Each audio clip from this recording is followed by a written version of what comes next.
About now, ready, 1, 2, 3, bang. Okay. What is going on, ladies and gentlemen? Welcome to a brand new episode of VR 365. We are up to episode 384. As you well know, we have an episode every day. You saw us yesterday, you saw us the day before. Oh, maybe not. Maybe it's been about 3 weeks. It's been a little bit of a delay, but I am back on VR 365. My name is Anthony, of course, and I am joined by special guest Chris Richardson. We have him in the building. You can see all the classic PC game cases and board game type things and all kinds of crazy stuff in the background. Chris is into it. He knows his stuff, and always an excellent guest to have on in a pinch to talk some VR. And what we're going to do today, guys, is we're going to be talking about several different big VR games and a couple big VR topics. So Chris has been playing a lot of Demeo. Chris, you've been playing a lot, so we're going to be talking about that game. We're also going to be talking about Wraith, the Oblivion Afterlife. It's a long title. I've been playing that a lot. That's been pretty much my go-to game over the last week or so. I've also played a little bit of VR Skater, so I'll mention that a little bit, and we'll also try to see some other stuff that Chris might be playing other than Demeo. And we're also, of course, going to talk about Quest Pro. You know, Zuck basically let the cat out of the bag, Quest Pro. So we're going to talk about that. We're going to talk about kids and VR because Scott Stein from CNET posed a lot of interesting questions to Zuck, very uncomfortable questions about kids and VR. We're going to talk about that as well. Chris, what is going on, man? Happy Mother's Day, right? Happy Mother's Day, hubby Frubbins. It's definitely been a interesting period of time. Yeah. It's absolutely been an interesting period of time. And yeah, I did want to say Happy Mother's Day. That's something I forgot to mention. Today is Mother's Day, everybody. I actually celebrated Mother's Day kind of yesterday. So I've found out in the last 10 or 15 years, celebrate Mother's Day the day before or celebrate it the day after, because if you want to go to a restaurant or something like that, it's just infinitely easier and you can really relax and spend a lot of time. And you can always call your mom again the next day or the day before on actual Mother's Day and be like, hey, Mom, we had a great time yesterday, or we're going to see you tomorrow. That's my tip. Of course, a lot of people are probably celebrating Mother's Day today because that's the official day to do it. Chris, what about you? Do you ever try to do it the day before, the day after, or what's your story? Well, you should try to treat every day like Mother's Day, shouldn't you? Exactly. It's like she's the person that's most important. But yeah, my mom is over on the East Coast, so we chatted this morning. But she got her C's candy like a week ago, so yeah, gotta love that we C's definitely. candy, man. I'll tell you what, I like C's candy because there's something about high quality candy. It's like if you just get like the regular Hershey bar or whatever, or like just like a Milky Way or something like that, the quality of the chocolate that they use, suboptimal. But if you get some legit C's candy, like the dark chocolate molasses chips, oh my God, those things are dangerous, man. Those things are hella dangerous. I never really understood the quality of chocolate difference thing that people have until I went to Japan. In Japan, a chocolate bar just doesn't taste right. It doesn't taste as good as the chocolate we have here. But, it's all, I don't need any of it, my friend. I need to avoid it all. Well, dark chocolate actually, if from a pure health, like if you really want to be like Mr. Healthy Guy, dark chocolate, very small amounts of it, unfortunately, but it's actually quite good for you. Very small, but like seriously dark chocolate, and a lot of people don't like the taste of that either. But The let's go. unsweetened stuff. Yeah. It's Yeah. the unsweetened stuff is kind of lame. But yeah, let's go ahead and get back into the world of VR. And why don't we talk a little bit about Demeo? Because Demeo is a game that I actually haven't had an opportunity to try this game out. Let me go ahead and grab a Demeo trailer. But this game's been in the news. Like, I mean, everybody's talking about this game. It's getting a lot of pub. It's kind of like this like Dungeons and Dragons thing, right? So why don't you go ahead and break it down for us, Chris? What do you think about this? Well, first off, the marketing blitz for Demeo was pretty astonishing. They kept coming out with little teasers, and there wasn't any gameplay trailers up front. They had 6 different videos dedicated to this game leading up to launch. But it seems like they've been behind the scenes peppering all. I'm shocked you haven't played it, because like they sent out to almost every YouTube influencer copies of the game so they could play it. And then on launch day, it was just a huge blitz. Like everybody was putting out their videos of 4-player dungeon delves. So this has been the one game I've been like, I'm a board gamer. You can tell. Yeah. I've got plenty of board games. And this is the type of game that I've been waiting for since I got into VR. There have been games that have allowed you to play with toy soldiers and move pieces across the board, but being able to do it in a social experience, they did this game right. And the right that they did by it is that it's a chat room. They've got you going in with other people and interacting with them in virtual space as though they're across the table from you, and you have a table in your midst that you're interacting with pieces on. And I was able, my sister is in the chat. She has no interest in D&D, no interest in any of that nerd stuff. She's a great gamer. She beats my butt in just about everything, but like she knew this was the kind of thing that I'd be into, so I was goading her like, hey, you want to play it? And she was like, I don't know. Got her in. We played a session. She, at the end of it, said, I'd play that again. And that's when I know they've done it right. I mean, sessions of this game aren't short. Demeo takes about, the first time through, 5 or 6 hours to play, because you have to figure out, how it all works. And they're very sly in the fact that they don't give you much information on how the game plays. There's a tutorial that gives you the basics, but then they just kind of throw you into it, and you start discovering, I've got a limit on the amount of cards in my hand, and I don't actually have a deck. I'm just getting random cards when we open up a chest. It's like these things you discover as you play the game. And the experience was just phenomenal. I mean, the first 2 times I played with one other friend, and we completely, got party wiped a couple of times. But then when my sister played, it was 3 of us, and we made it all the way to the end and survived. And it was just the enthusiasm. Dude, 5 or 6 hours though. That 5 or 6 hours in VR, and it didn't matter. I had none of the, when you're engaged, things like discomfort kind of go away. I mean, I've never had much issues comfort-wise, but like playing this game, I realized, oh shoot, my battery's dying. Where the heck's my link cable? And I had to go grab that and plug it in order to continue on. Because the other thing they don't tell you in Demeo is there's no save system. You've got to, you either don't make it or you can't quit and save and then pick up your game from where you left off. It's kind of like a roguelike. Well, it'd be pretty hard to do that because everybody would have to like meet up again at the exact same time and, all get into the lobby or whatever. Well, as long as you could save the session, there should be drop in, drop out co-op.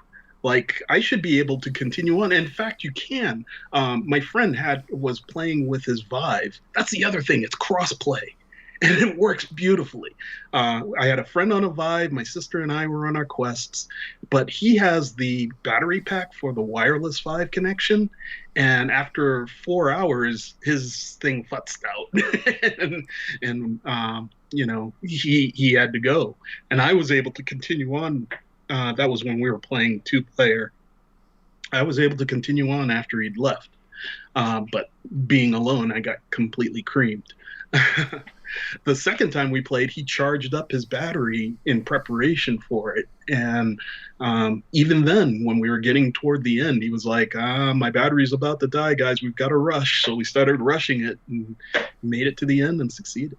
Yeah, I would think, like, if you're going to play this game, I mean, from this point forward, you're going to go ahead and have like a extension cord with a little AC adapter at the ready. You're sitting in a chair. You know you're going to be here for the long haul, so you might as well have it plugged in if you're playing this game. But just going back to the concept of this idea, the idea that you're going to play a board game in VR remotely with other people, it seems such an unbelievable no-brainer, and it's kind of weird that it's taken this long to have a mainstream release that like really targets this. Now we've had real-time strategy games that are similar to this in certain ways, like Brass Tactics, which I'm a huge giant fan of Brass Tactics. I think it's incredible. I know it's kind of for babies, but I am a baby, so it's like perfect for me.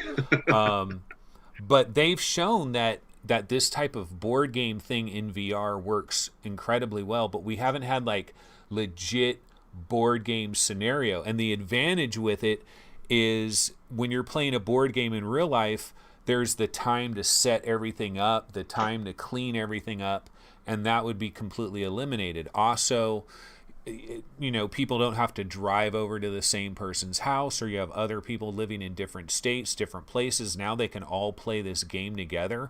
I want to see, whenever I see stuff like this, I instantly start thinking of just playing like straight up Monopoly or Risk or, any of the classic board games. Because think of all the even though those seem like ridiculously simple, I'm sure, because of all the hardcore, deep strategy board games that you probably play, and these are just, general family fun games, right? But you have family members.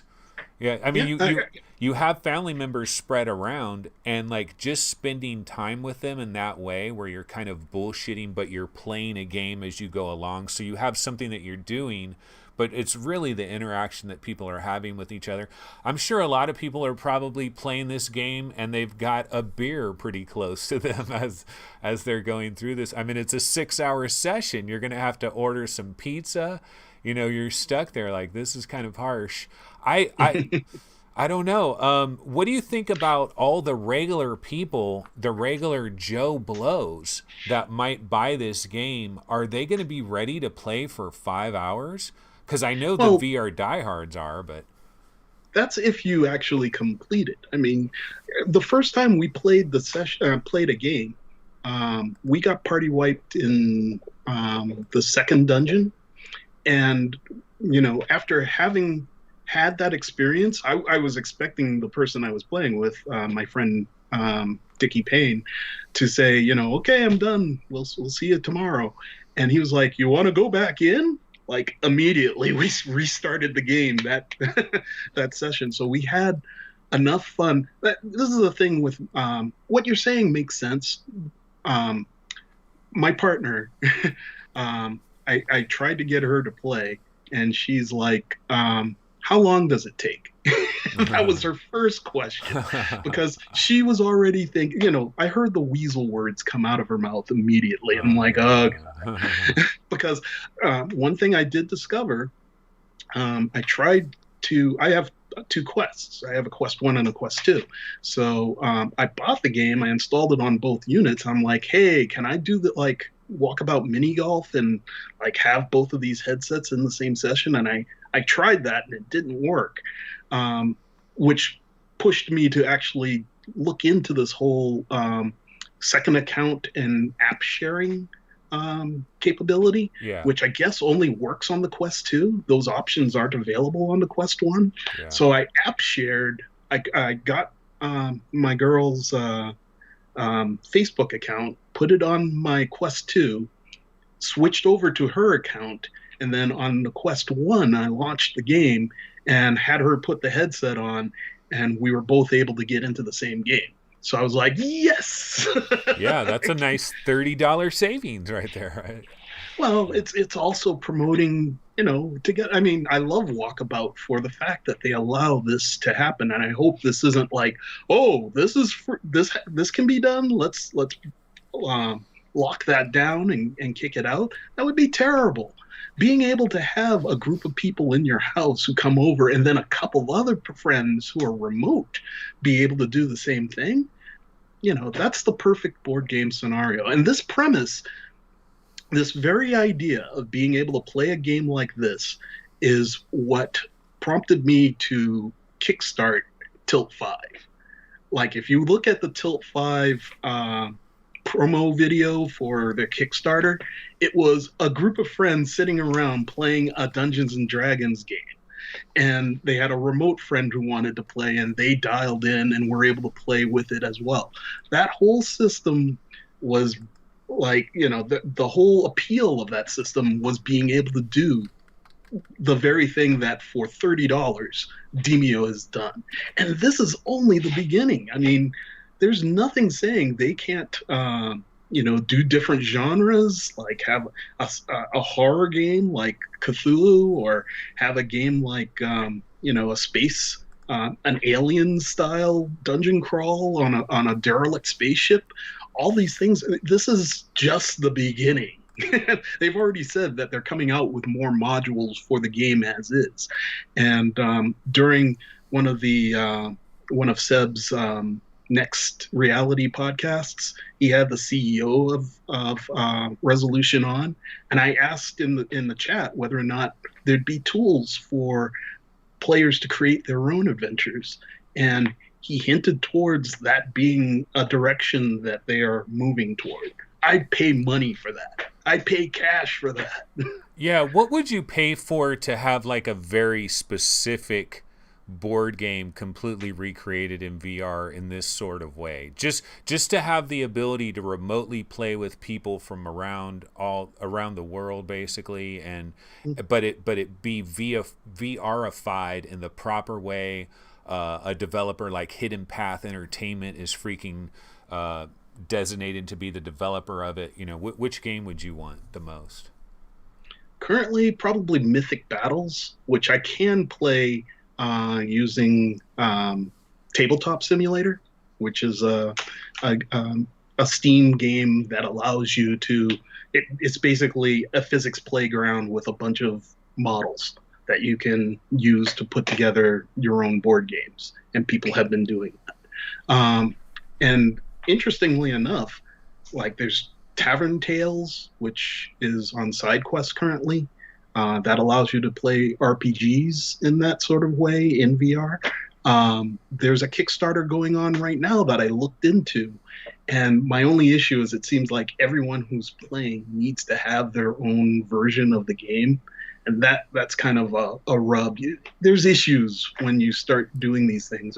I have a thing called Vorpal Board, and it allows me to quickly and easily port these games into not a virtual reality setting, but just like a remote setting. And I've been playing a lot of board games that way. I kind of took a break from VR in order to do that for the past few months.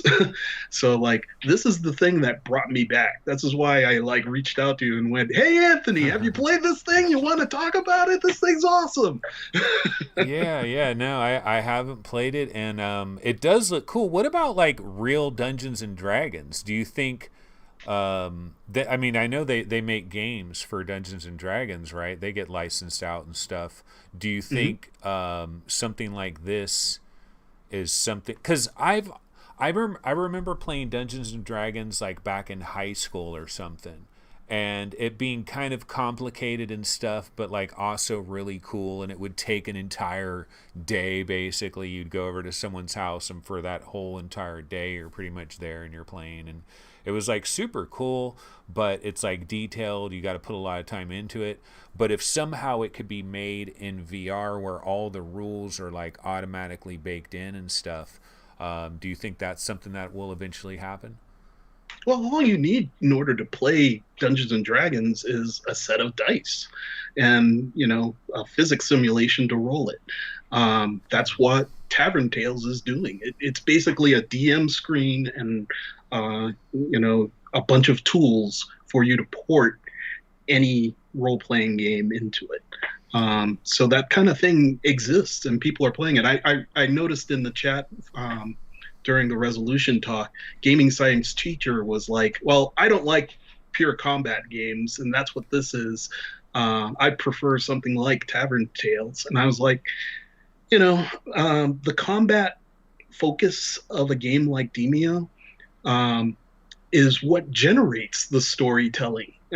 In my eye, it's like you get together with a bunch of friends, and it's like a logic puzzle. It's like, how do we make our way through this, through the unknown in order to achieve the goal? And you can role play that to the nines if you wanted, but like I much prefer just talking and communicating with people, and that's the beauty of this game. It gets you talking and communicating with the others who you're trying to accomplish this thing with. You got to back each other up because one man alone typically can't make it through. How do you think, what do you think about the actual graphical fidelity of everything? How they, how it looks from this like third person overhead perspective, and then like also the other people. That's not the perspective, sir. Okay. You can zoom in anywhere. You can get down to the miniature level and then do your attack and literally see the animations take place like from a first person perspective almost, or over the shoulder, or God view. And it's kind of fun seeing whoever's turn it is. Those are the people whose hands you see.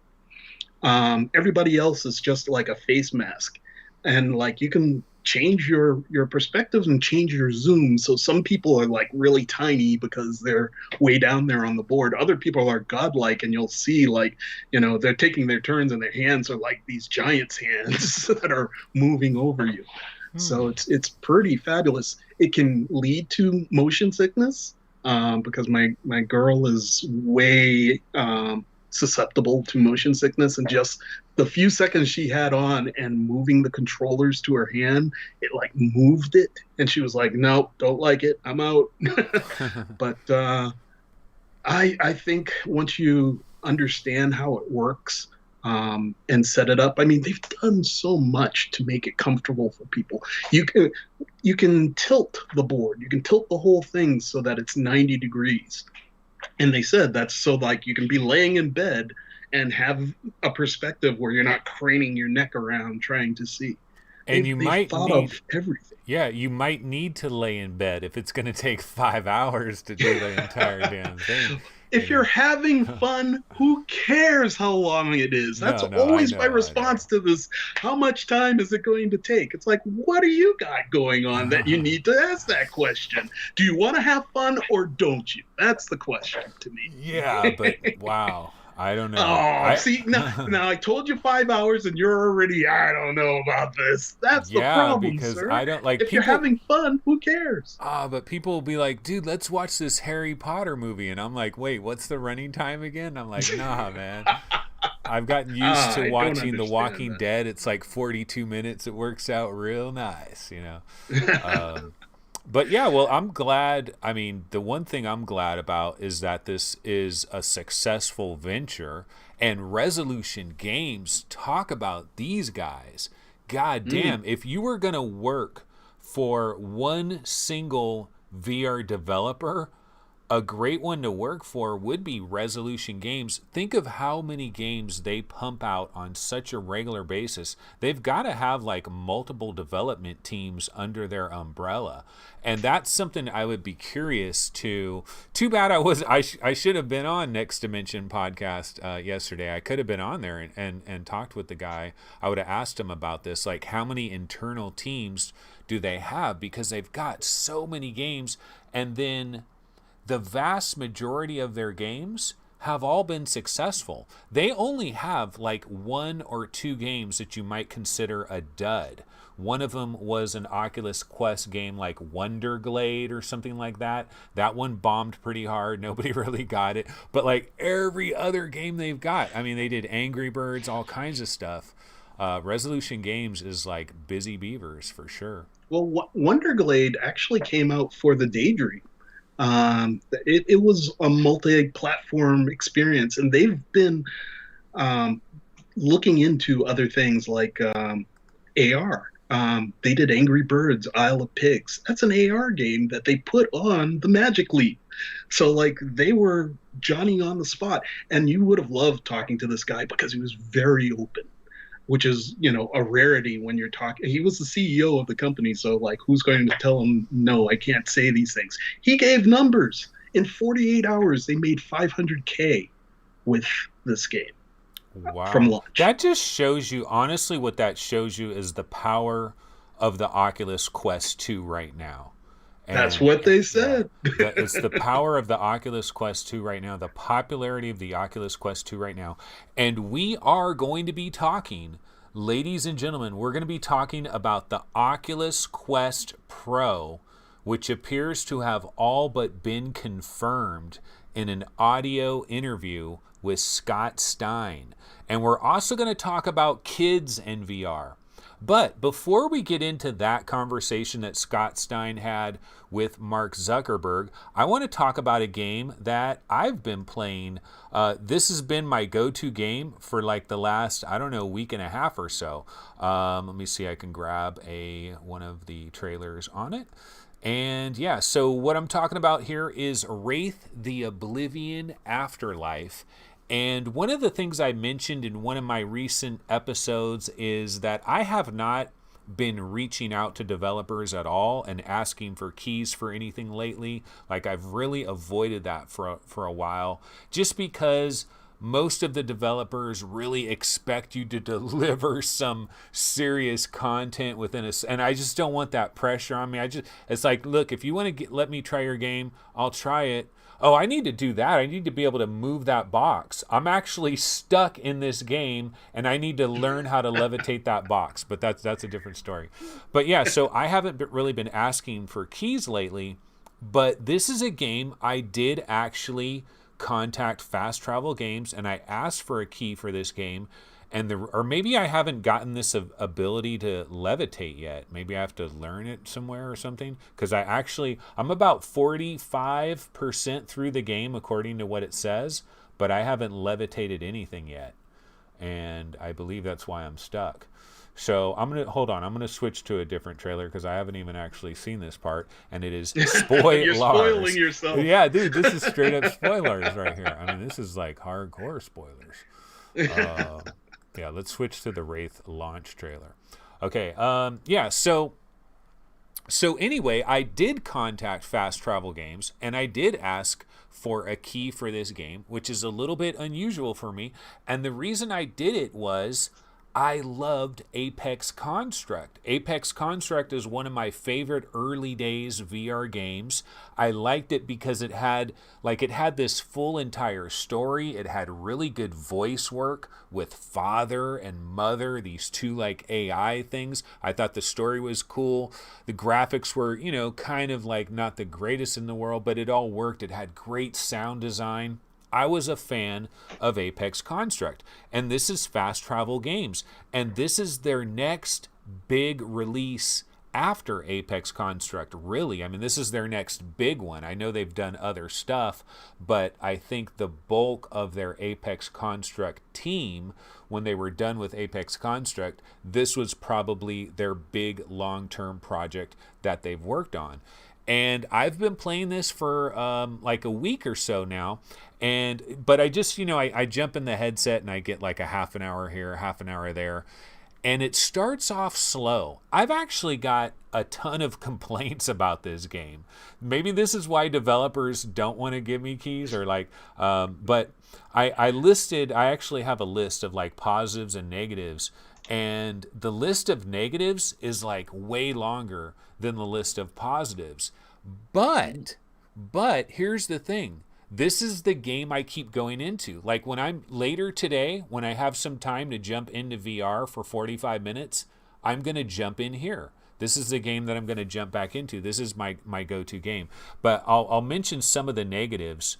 One of the negatives is just moving around this game unbelievably slow. Like when you're trying to like push your thumbstick and kind of do a fast trot, it is super slow. So sometimes when you're backtracking and you're like going through all these different areas, it just takes a long time. I was really disappointed with that.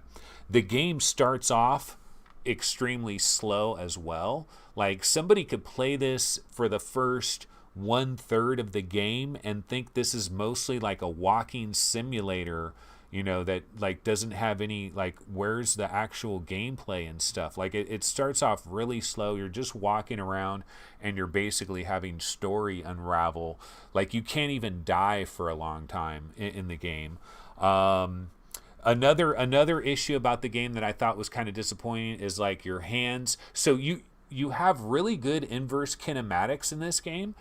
As long as you keep like your arms kind of close to your body and tucked in, and you just have your arms kind of like this, like it is a really good illusion. You look down at your arms and it's really, the inverse kinematics is really accurate. The size of your arms and all of it is pretty good.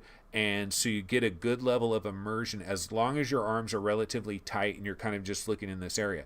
You start going like this and moving, then your shoulders come into the frame and it like breaks up, and you see like inside your shoulder, and that's obviously super distracting. It's immersion breaking. So like the inverse kinematics goes bad in certain ways, but if you kind of keep it nice and tight, it's good. But like if you put your hands on surfaces, doors, walls, and everything, just goes right through. And I do want to get to this world. I want to get to an eventual software baseline where games like games that just allow your hands to go through a table or a door or a wall, like that eventually needs to be unacceptable in my opinion. Now, some people might say, dude, that's such a minor complaint, man. Just enjoy the game. It's not a big deal that your hand goes through a wall or a door. But, we've seen Boneworks. We've seen Echo VR, which is running on a Quest. That kind of technology needs to be like handed out to every developer for free. It's like, here, we figured out how to put your hands on surfaces in the right way. Please add this to all your games so we can move forward. Boneworks, Half-Life Alyx, Echo VR. So there's But that. aren't you a Wraith in this? Aren't you a ghost? Yeah, you're a ghost, but it's not. I don't think they're really trying to have your like. I don't think that's what's going on. You're not like Casper. You're not. No, you're not just incorporeal. Yeah, you don't just, at least I haven't gotten to the point yet where I'm just like flying through a wall or something like that. So I haven't seen that yet. I'm just talking about the basics. But, and then there's like, so this Barclay Mansion, right? So this whole entire thing takes place in this place called Barclay Mansion. But dude, it is hell of empty. It's like you're going through this. It's a gigantic mansion. There's all these different rooms, and they do have artwork and they do have certain furnishings here and there, but it's mostly a gigantic empty place that you're going through. And I know it's a catch-22 because I know for developers, like if they were to really lavishly furnish all these interiors and stuff, it just makes the game take that much longer. And then to have like all like, it's hard to do. It also could possibly affect the frame rate and things like that. But on the good side of this game, it feels like a full-length adventure. Like, this feels like a real full game with a story that's unraveling and everything, and like a large place that you're exploring and you're really inhabiting this place. Like, I'm getting a feeling for this place, this Barclays Mansion. So if you're a Quest owner, I'm actually playing this on my Quest 1, better black levels. Although I probably would like to see it on a Quest 2, but I'm actually playing it on Quest 1. I have not tried the Oculus Rift version of the game. It is cross-buy. The way I understand it, it's very much a Questicle, so this really isn't that enhanced on Rift. I do want to check out the Rift version and see it.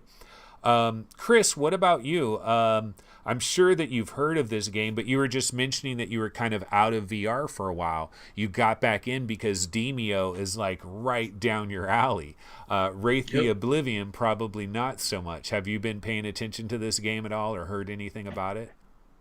Well, funnily enough, Wraith the Oblivion, I believe, is a White Wolf property, which is it's an RPG. It's like a pen and paper game that they've converted.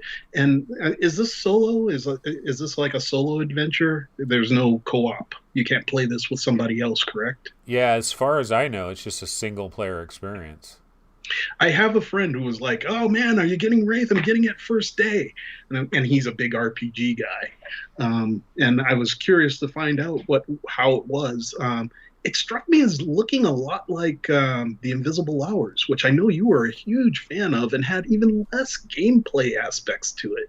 I mean, that literally was a story that you're watching unfold from different perspectives.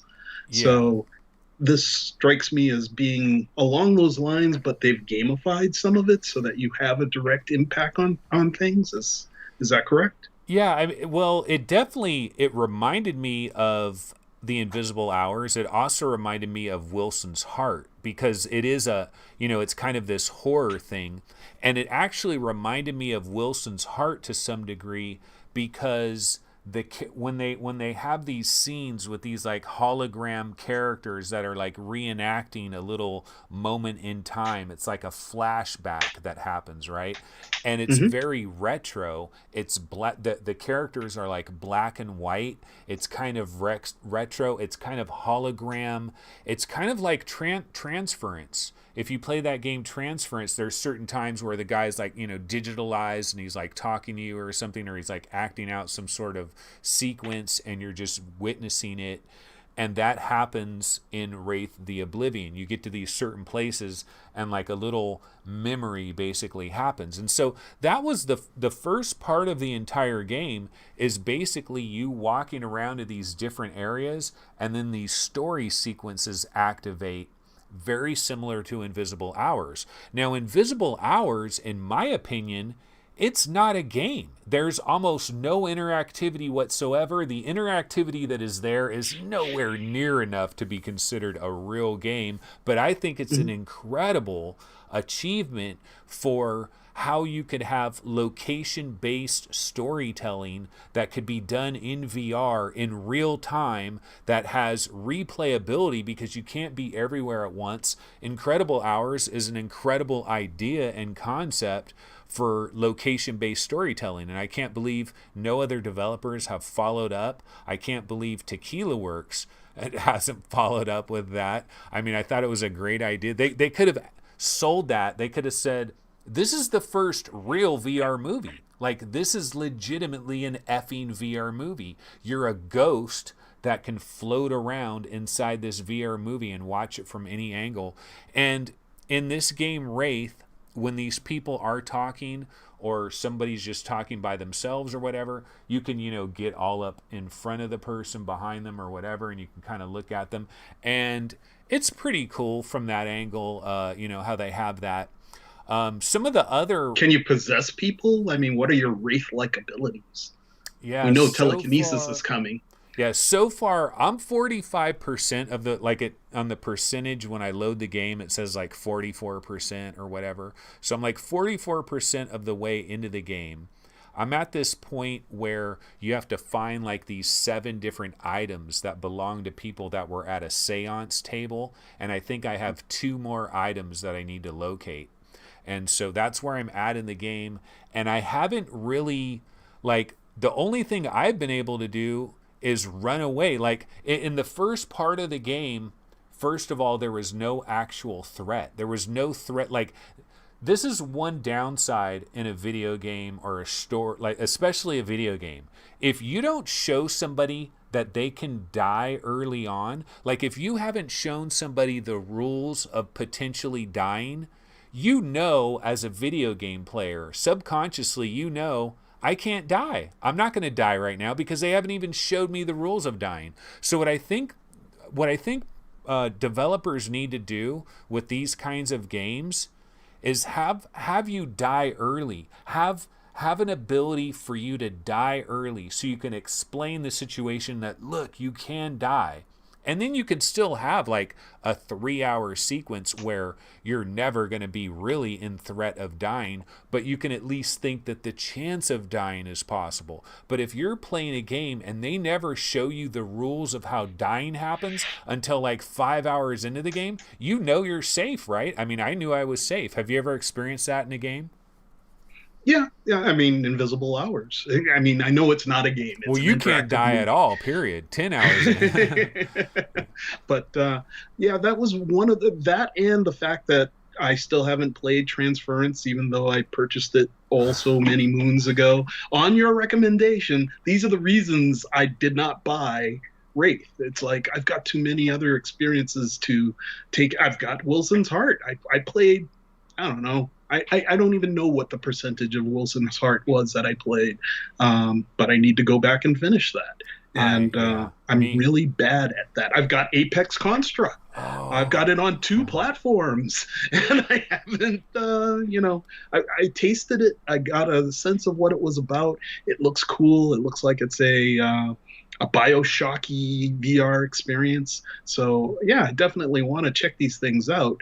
But, like, there's a limit, you know? How many games do you have stacked up? Like, if you were to just stop right now, like, let's say you went to a deserted island, you've got electricity, you've got everything you need to play your Quest or your PC VR headsets. How many VR games do you have stacked up that you could play for a couple of years, maybe? Is there anything that gives you a tally of your VR content? I mean, is it like 20, 30, 40, 50? Yeah, because here's the thing, dude. I'm a deal guy. If Humble sales. Bundles are, you know, I'm all up in that. So like if I see it on sale or for a deal, I'll snag it with the intention of going back to playing it, and often we'll play it for a few minutes, and then, you know, it's like there's a pirate, Burning Seas or something like that. A friend of mine started streaming the game. It's like, I own that. You know, I'll see other people playing it. Furious Seas. Yes, yeah. That's it. Furious Seas. I have that. You're like, that's vaguely familiar. I think I own it. I know. It's like I have to check now. But the other thing is, I bought like 3 years of Viveport Infinity. So like, there's a game, you know, wait. Let me ask you about this, Chris. This is I'm glad I have you here, and you have Viveport Infinity. You've had it for 3 years. Have you ever experienced what I call renter's guilt, which is this idea? Okay, so I used to, like, remember Blockbuster? There's a documentary about the last Blockbuster on Netflix or something like that. But so Blockbuster in the late 90s, in the early 2000s, they would have these deals where you could pay like $30 a month. And you could go into the Blockbuster store, rent something, go back home, take it back, rent something else. And you could do it like 3 times in a single day, every day if you were like a crazy person. And you could do this for video games. And it was one of the best ways ever to like sample a lot of video games. The problem is so many other people did it as well that there was almost never anything there that you really wanted. So it was one of those kinds of things. But I remember when I would have one of those plans and I would have access to all these different games to check out, my stack of games that I actually bought, that I actually own, they're like looking at me like, dude, what are you doing? But then But then I just got this rental plan, and the rental plan is saying, bro, you just paid $30 for this rental plan. You better be playing these goddamn games in this rental plan. And so I actually felt guilty to go play one of my pre-existing games when I'm paying for a freaking rental plan. Do you know what I'm talking about? Well, I paid so little for Viveport. Back when they had that crazy deal, I bought 3 years at that point. So I think I still have another maybe year and a half of the plan. And, I've played some things like Stride. You discover things. And Virtual Strangers has been phenomenal in reminding me of what's going on and pointing out what new is available. But like they're also bad because like I purchased Borderlands 2 only to find out that it was in a Humble Bundle the next week. So it's like, you never know. I now have to get into a habit of making sure, a new game is available. Is it on Viveport Infinity? And I basically just put a hiatus on all that stuff. I'm looking for work. It's like the last thing I need to be doing is spending a bunch of cash. So I'm being a far more frugal these days. And I've got such a backlog. It's like a terrible backlog. Yeah, if you've got a real life backlog and then you've also got Viveport Infinity, that's like double backlog stacked on top of each other. Because there are so many games that fall, like little tiny games that you were kind of like marginally interested in, but they're on Viveport and they're free and they're a download away and the game is just right there. One game, so check this out. If you have not played Vin VR Adventure, the platformer, that is a must effing play, like straight up. If you liked Astrobot or Moss or anything like that, Vin VR Adventure is legit. It is absolutely legit. So try that if you've got Viveport. But let's finish up real quick. I got a couple of more things just to say about Wraith real quick, because I mean this is the primary game that I'm playing, and there are good aspects about this game. I know I've made a lot of complaints about it, but the good aspects of it, one of the best aspects in my opinion, are the sound effects, the sound design. I want to talk to the sound design guy because that guy really freaking killed it in this game, in my opinion. When you're walking around in this game, there are different surfaces. Some of the floors are covered with different kinds of wood boards or carpets or cement, or there might be broken glass that's on the ground or water or whatever. There's all these different surfaces that you're walking around on, and the game is pretty quiet. It doesn't actually have like music that's actively playing. It's more of a sound effect game. And I really feel like the 3D audio, the sound design, especially the sound of your feet walking on all these different surfaces and like opening doors and creaking sounds and noises like that, I thought it was absolutely a wonderful job. I think they did a great job with that. Also, I think this is one of these games where there's a lot going on here. I mean, they created a big giant mansion that, this sprawling estate that is almost like a small campus or something. Like it's huge. It kind of extends in a lot of different directions. There's a lot of stuff going on. I think it's pretty cool, but it's definitely this. I wouldn't like say it's as recommended as something like their first game, Apex Construct. I think Apex Construct was better.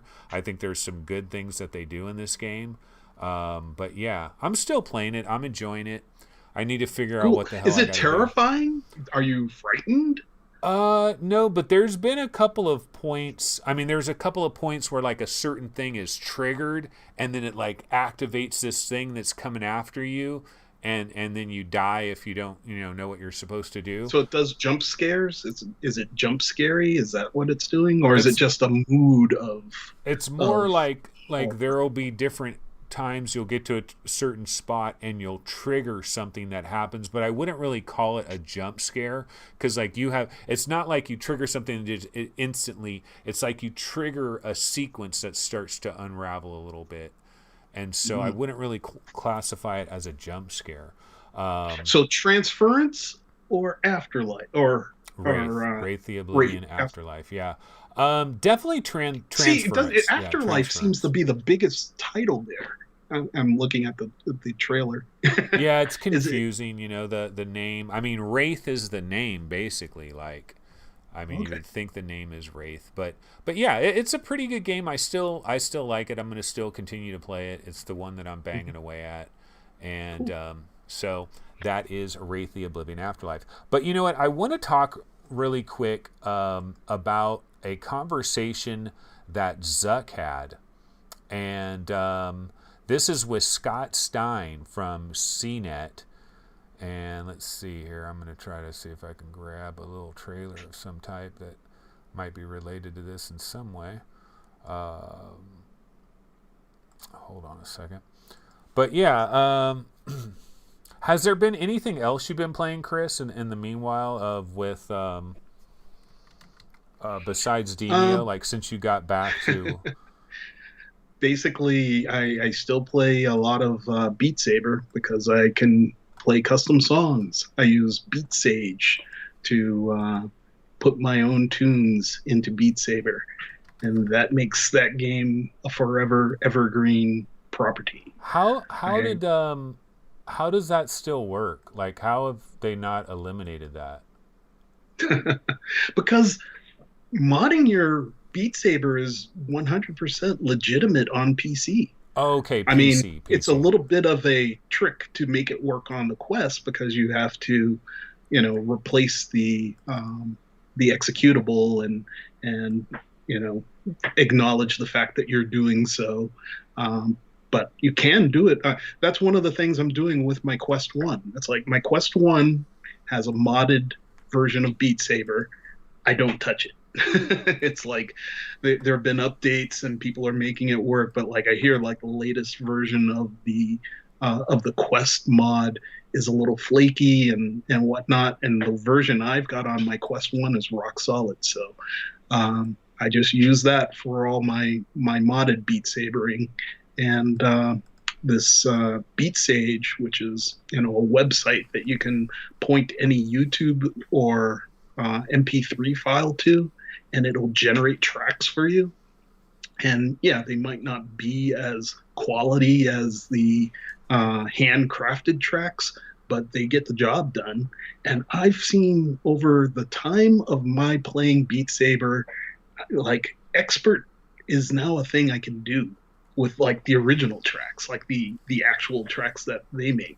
I've been playing such bizarre, weird, nutso tracks that I can go back to the old school way. And it's funny because people like my sister can still beat me because they're doing things like invisible cubes. They're modifying it to make it harder, and I'm just playing the straight up game. But I prefer having a breadth of music because I'm a big soundtrack guy. As a kid, I grew up with, listening to soundtracks. Jerry Goldsmith was my, everybody's listening to Prince. I got my Jerry Goldsmith albums. I've got Alien and Planet of the Apes. So I can go through that collection and put that kind of stuff in there, and Beat Saber to that. So Yeah, yeah. It's that's amazing the longevity of that game. Like, people just latch onto something and they can just milk so much enjoyment out of it for like an extended period of time. I mean, but it's cool. That's cool that people are able to do that, Well, it gives you a different way of experiencing your music. It's like, this is where you're almost, it's participation into the musical notes that you're playing to. It's nice. I mean, I also started playing your gun game, Audica. Audica. Yeah. Yeah, because Audica allows you to mod things on the Quest. I don't understand how that works. I mean, why is Beat Saber an issue, but Audica has Because this Oculus file owns that you could Beat dump. Saber. They Yeah, don't but own it Audica. exists on the PC, but not on the Quest. Yeah, yeah. What's the difference? All you have to do is create a folder that somebody drags a file into, and it generates the beat track for you. Hey, What's up? You know how you mentioned enjoying, like just enjoying your music, right? Like enjoying your music, but in this other thing, in this game. So you're taking music you already enjoy, and then you get to enjoy it in this new way in this game.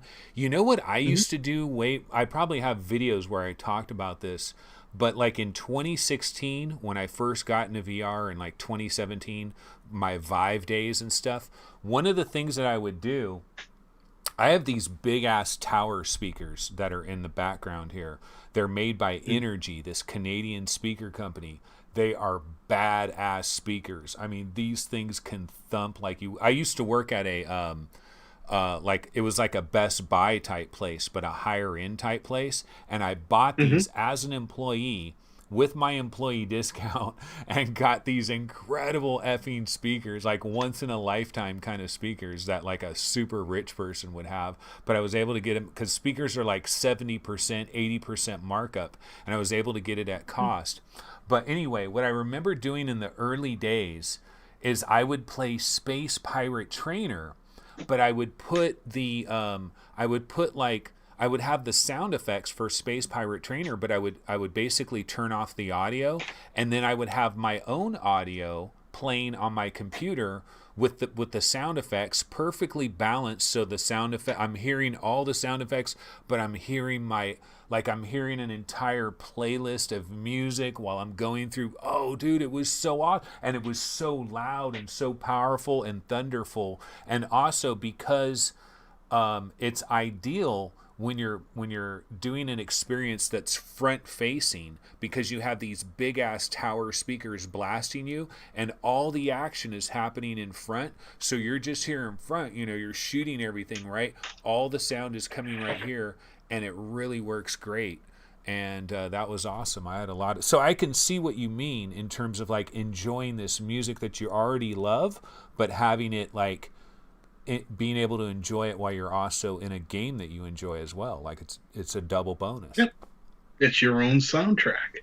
Yeah. With your own hits and crescendos. Absolutely. But anyway, let's go ahead and get to this next topic. What I wanted to talk about is there was this interview. Scott Stein from CNET interviewed Zuck. It's out there. You can find this. Now, it's audio only, which is kind of unfortunate because there's so much more you can learn from people's faces and expressions when they're talking about stuff. And it would have been nice to see Zuck's face a few times on some of these different questions that Scott Stein caught him off guard with a little bit. But it's audio only, so it's something you could listen to while you're like browsing around the internet doing some other thing or some little work that you have to do on your computer or whatever. You could have that in the background going, or if you're at work or something, check it out. It's worth listening to. It's an interesting conversation. And one of the key things that they talked about here was the Quest Pro. And so, Chris, here's the deal. The Quest Pro is a reality. Like, they're not denying, like, they're basically, yeah, the Quest Pro. Yeah, so the Quest Pro, blah, blah, blah. I mean, the Quest Pro, it's just freaking confirmed. Like, we had that, we had Bosworth, of course. It was like an Instagram video or whatever where he winked when he was asked a question about the Quest Pro. And then we've heard other things where people in different, like, written interviews have mentioned something about potentially a Quest Pro at some point, but not this year, definitely not this year. But, maybe there could be something like a Quest Pro. And then Zuck is talking about a Quest Pro, and he's talking about all these extra sensors and everything. But this is a reality. So the question I have for you, Chris, is what do you think about this, like, reveal? Like, it's kind of weird, because there wasn't any kind of, like, they're kind of revealing they have this thing called the Quest Pro. Like, they're definitely not hiding it, but they're also not promoting it. What do you think about that? Oh, I think it's kind of a non-story. I mean, we knew that they were working on more quests. I mean, they had a Quest. We have a Quest 2 now. The fact that there's going to be a Quest Pro or a Quest 2 Pro or something like that, that's really not surprising, is it? I mean, they've got to be looking to continue this ball rolling with the success that they've had.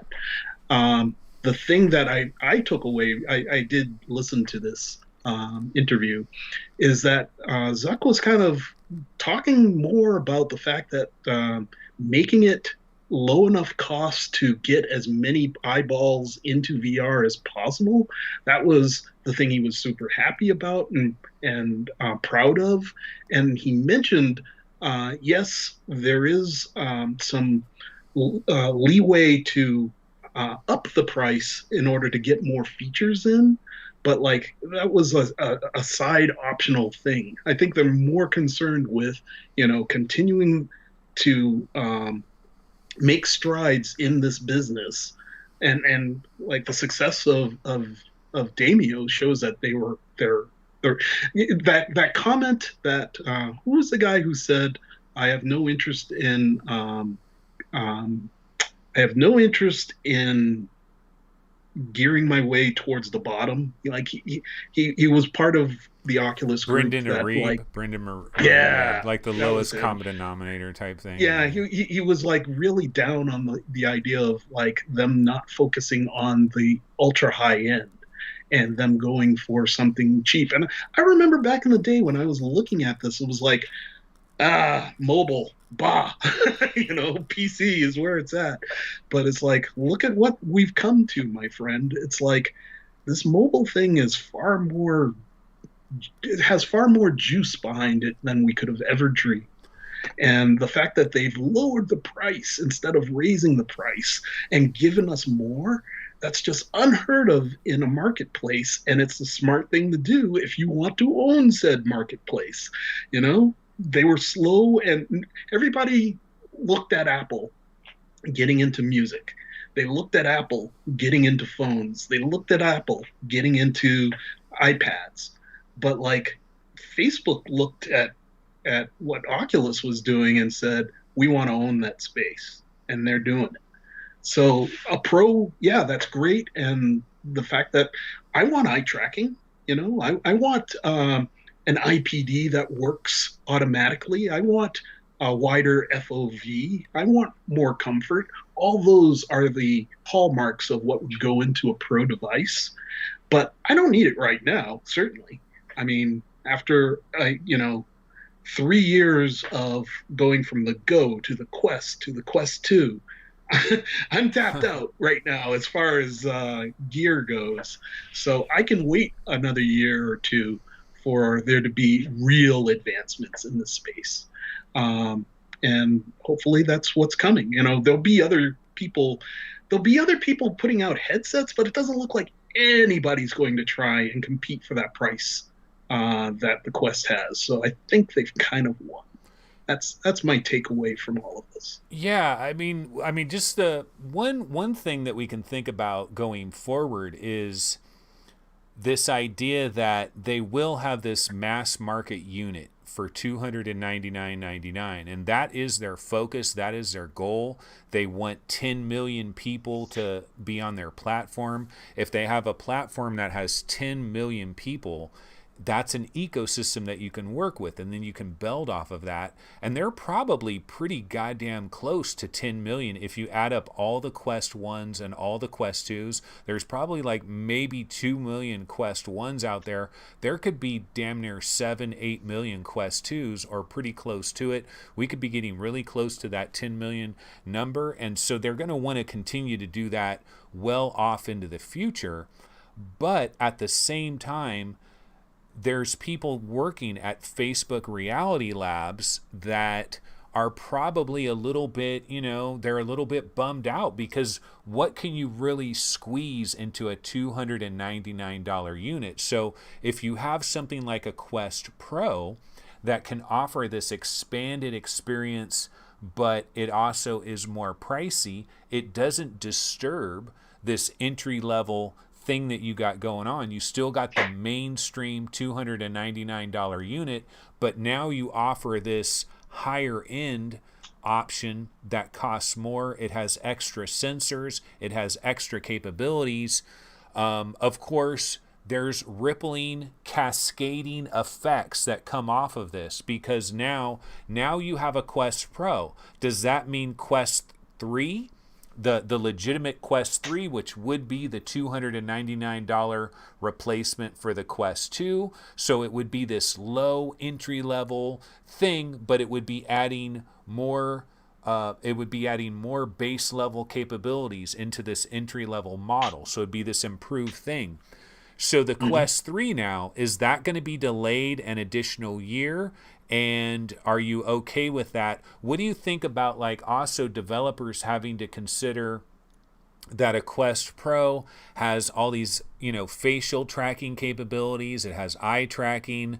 What about like dealing with these two different markets? Or is the Quest Pro going to be one of these things that people get and it has a couple of nice features if you're in like VR chat or something, or you're in big screen beta, or you're playing Poker Stars VR? It's got like these facial tracking features, these eye tracking features. But can they really lean into that stuff if they've also got to have a regular Quest 2 version and a regular Quest 1 version? And at what point do they start chopping these platforms off and saying, oh, you over there with your Quest 1s, you have a Quest 1, you still use a Quest 1. I'm still playing Wraith on my Quest 1. Is there going to be a certain point where my Quest 1 is basically dusted and disgusted? I have a Quest 1. I have a Rift S. I have a Windows mixed reality headset. So yeah, and all of them still work. That's the beauty of where we're at currently. I mean, they really are just monitors when you boil it down to what VR is. They're specialized monitors. And so, but like, wait. some base level. Can I argue about that? Because they are monitors, but imagine in the early world of when they first developed television, right? And they're like figuring out like, what is a television? What is the standard what is the base? Do all televisions have all these things added to it? I don't think like in the world of monitors today, they all have standardized features. Like I can have an Acer monitor, an HP monitor, whatever. I could have all these different monitors. They're all different, but they all have an HDMI plug on the, you know what I mean? I mean, they all have like contrast and brightness and stuff. And I would argue that yes, they're all monitors, but we don't have a standard for the monitors yet. So you can't necessarily treat these things as though they're just passive displays. I'd argue that, and I'd argue against that, and here's why. We have virtual desktop. Dude, do you realize virtual desktop still works for the Go? You can still use the Go to play racing games in VR. Anything that's not 6th off, the Go is perfectly capable. And there's so much non-6th off content coming out all the time. Racing games, really? Flight games, all these cockpit games, my friend. Do you need to get up and move in any of them? No, you just sit there and you play them. It's like you can play X-Wings, Squadrons with the right Go? Now with an Oculus Go. That's pretty funny. And it works fine. Wow. It works beautifully. That's crazy. So, yeah, and that's, we're talking 4-year-old technology now, right? Or no, that's like 3. That's just it. It's happening so fast, It's like from 2006 to 2000. So basically, any controller we've game. Had so many. Yeah. So you could play Subnautica on your Go? Yes. Oh hell no, that's like a breakthrough. I never thought about this, because think about how dirt cheap that thing is. Like I have a Go that's bouncing around here somewhere, and like if my kid had a gaming PC in his room that could run Subnautica, he could be playing a perfectly fine Subnautica experience. Or would it? I don't know. So many people just toss the Go away once, they said we're no longer supporting this thing. And, with SideQuest, there should be a very long life for these things because they're still breaking edge technology. My only issue with the Go is that if you plug the thing in, it tends to overheat. Like the cooling fan thing, it didn't have a cooling fan. It just had that heat plate. And mine would get hot as hell because I'd watch movies in it, go 2 hours plus sharing over big screen a movie on the Go. And the fact that you could take it anywhere, like I had a Go and a Daydream I bought both of those things and compared them because the Daydream was 6 DOF with 3 DOF controllers. I don't know what the hell Google was thinking, but like they did it. And I would play the first time I put on the Daydream and was watching a movie, and I was watching it in bed, and my girlfriend came in and shut the lights off, and the screen went whoop, oh shit! because the Daydream had those 2 cameras that needed light in order to operate. And in my Go, I could play that. I was like, this is so superior. So, there's we're moving at breakneck speed, and people are just discarding old technologies that are still solid. And I think these new the question, getting back to your question, what about the splintering that's going to occur due to the fact that we'll have some higher techniques and abilities? I think you can look to what's going on with hand tracking right now in games that we currently have. Some people embrace the hand tracking, some people just ignore it. Like, I personally would love Demeo to get hand tracking so that I can move the pieces with my hands. But like, currently that game requires controllers. And it's like, that's a curious, like, weird, like there's some element of fidelity with the controllers that they don't want to give up. And it comes down to fiddliness. Like, if you pick a thing up and it doesn't go exactly where you expect to, you can ruin a whole turn. So I get what they're doing there, but I'd still like them to embrace at least trying hand tracking. Well, as an option. there was a recent talk with Bosworth and Carmack where I forget who they were talking to, how it all happened, but it was like some kind of it was like an Ask Me Anything or something like that. But it was Boz and Carmack basically let this information slip that Facebook is absolutely going to have a headset, probably a Quest variant, that is going to ship Without with no the controllers. Yeah, no controllers. Yeah. And the idea, and so when you hear something like that, it's like, oh my God, what? This is the end of the world, right? But what they were basically saying with that is that that's not for you really, and gaming will still be there. They're going to have a Quest that has controllers. This just allows them to have a Quest that might be they could maybe shave $100, so you could have $199 Quest 2.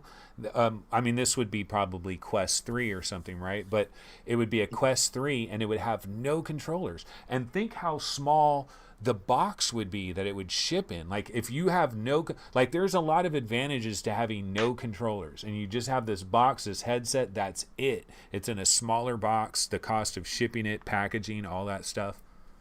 My guess there would be he's more geared towards there's going to be an AR headset that doesn't require a controller. Because that makes more sense. This is VR, man. In this little article, another thing that they were mentioning, and this is like a really cool idea. So they're thinking that a couple of years from now, they want these VR headsets where somebody who has no interest in gaming whatsoever, they're not interested in technology, like they're not a technophobe, they're not into this stuff, but they might want to use a VR headset because for $199 they could have this VR headset that has no controllers or anything. They can pop it on, they can have a virtual keyboard, or they could actually have a real keyboard that it could track, and it could basically do everything that a Chromebook could do. And it could have these like multiple monitors and stuff, so people could actually do work. And then also the isolation, lots of people are living together. Somebody's like, I've got to bang out some work. They can put on some headphones, be in this little VR world, doing their work, typing and stuff, and they're completely isolated. So almost like it's going to be like this Chromebook thing. Like, there's these other possibilities for VR. And the beauty about that is then you're talking millions upon millions upon millions of headsets being sold, some of which are never ever playing games, but at least they inflate the numbers like a mofo, and it looks good for everything else, and it helps Hey man, we all want Bruce Wayne's Batcave set up with multiple monitors displayed in front of us for us to track football games, like you were saying before. Yeah, I used to. Dude, do you know when I was a football nut job, an NFL nut job literally in this room right here. I was a fantasy football addict like you wouldn't believe. Like Sundays were the days, man. I had this You'd big have the 4-up yeah, screens. no, I had this big gigantic I have a big gigantic 128-inch projector screen that I haven't used in years. I don't even have a projector. I sold it. But at this time, I would have one game on this big giant screen. Then I would have these other screens, like literally other TVs with so I would be sitting in here in my prime location and I could watch 4 NFL games. It was like a dream come true, man. And to think that you could have one little VR headset and be able to move screens around, be able to walk to your kitchen. It's like showing your real world, but it's having these screens just floating around. You're making your freaking sandwich while you see the game on a giant 80-inch 4K screen with retinal resolution, and you're really getting that true resolution because your freaking headset has like 8K per eye or some shit. It's going to be a crazy world. It's going to be an interesting world. But have you tried any of the virtual desktop or not any of the virtual office, Infinity Office? Yeah, no, Infinite Office. I haven't tried this stuff yet. You know, you can just turn on the thing and put your desk in VR. Have you tried that? No, and like you can put a sofa in VR now too, right? Isn't there like you can make your sofa it's part? cool, dude. Yeah. So is this only on Quest 2 or Quest 1 as well? I don't know if it's on Quest 1. I tried it on my Quest 2. Because I was playing playing Demeo next to my desk, so I drew out the desk, and it was like, you can put your controllers down with confidence if you know where the desk is. It's like little things like that. I actually, through Walmart, I ordered the keyboard so I could get the tracked keyboard, and they burned me on it. It was like I ordered it back in April sometime. It was supposed to come early May, and early May I get a notification, we've refunded you, because they didn't actually have the dang thing. But I'm all about trying out new technologies, and getting a taste of what's coming. Well, you know what's cool is Oculus. Here's one thing I mean, I'm kind of like, I'm happy that they're doing this, but I'm also like almost a little bit scared that they're doing this. But in a way, it's really good, and that is this. They're willing to push out updates and add little extra bonus features that you would normally think would not come until the next iteration. You know what I mean? Because like there was this little somebody had a screen that was on Reddit that showed, it was like a Guardian thing where another human being walks into your Guardian space, and it's actually going to give you like a little alarm. It's going to give you, so that, like, I don't know that's... It's the cat alert in case your cat walks in front of you. I don't know if it'll work for a cat or a dog. I think it might have to be like a full-size human practically. Like it might not work for like a little toddler that runs. And guess what? We're going to be talking about toddlers in VR in just a couple of minutes here. But what I mean is they're adding these new features like the keyboard feature, the desk feature, that couch feature. They're like adding different things in like every other week or every other month. The thing is, they're adding these new updates, and a lot of these updates will like break something, and people are like, "Oh my God, this new! How can I roll back my update? This broke this, it broke that." There's all of, so that's the downside of it, is they're like squeezing in, like they're like trying to do all these things. It's amazing. Like this headset was not designed with scene recognition and understanding in mind, or live mapping. It wasn't designed for that, but they're saying, well, we can kind of see when a human comes into the Guardian. Why don't we add that? We can kind of see where your desk would be. We can kind of see where this keyboard would be. Why don't we add that? And they're doing that. Well, you say it wasn't designed for that, but isn't the XR chip was designed for that, and we're just not using all of the capabilities of the XR chip, and they could now be tapping into that in a slow roll? I mean, that's what I see them. We're all beta testers, dude. We're on the bleeding edge of this technology, and they're just, that data that they're collecting, this is what it's for. Well, That fear that people have of Facebook is keeping my motion data. Yeah, they are. They're looking at all this data and they're making use of it in order to try and improve the product. I think That's they're what's making use going of on. some of that data, but I think, honestly, I think there's almost too much. I don't think they're in a position. I'm going to back up and say the world that Sebastian is so deathly afraid of with Facebook, like knowing everything, that era has not begun, in my opinion. I don't think they're ready for that. I don't think they have the data, like bandwidth, like I don't think they're ready to store all that information. I don't think they're ready to analyze it. They're not ready for that. Is that future coming? Abso-effing-lutely that future is coming, but I don't think they're ready for it, and I don't think any other company is ready for it. So I think this like dramatic fear about, oh, they're going to know exactly where you're looking at exactly a certain time.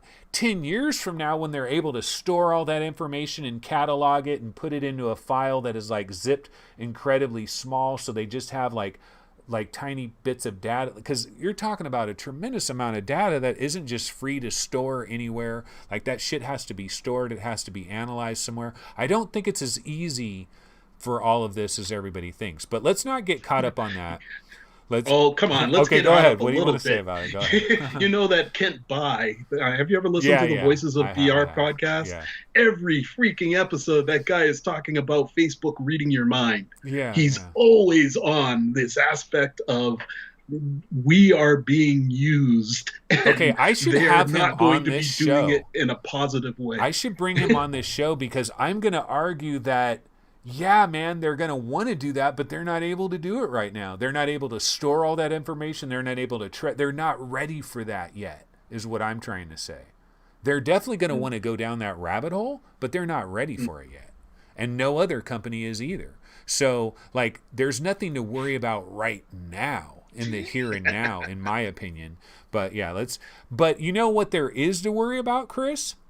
The kids, the little kids. For the children. Yeah, the children. The children, the poor little kids. Let's talk about the little chitlins that are putting these VR headsets in record numbers. So this was one interesting aspect of this interview with Mark Zuckerberg and Scott Stein. Now, I know Zuck was not prepared at all for the fact that Scott Stein was going to bring up all these different questions related to kids and VR, because this is a thorny issue. This is a complicated issue from a couple of different angles.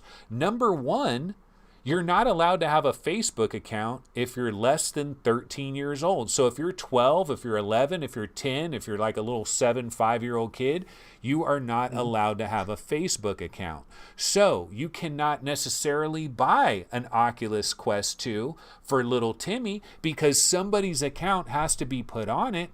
Whose account are you putting on it? Now you're putting on grandma's account on there, but little Timmy is dropping F-bombs in Population 1. He's going to get banned and grandma is going to be outed. So, it's a complicated problem. But anyway, so you have the 13-year-old Facebook account requirement, but then in addition to that, we've got other issues where there's certain eye muscles that are apparently not fully developed until you're like 11 years old. Like there's some different things about convergence, accommodation, like, all the different things that we're doing here. When you're wearing a VR headset, you do not have proper focal points. You have like a fixed focal point. We don't really know if there's like long-term ramifications with some of this stuff. And so Scott Stein, why am I talking about all this?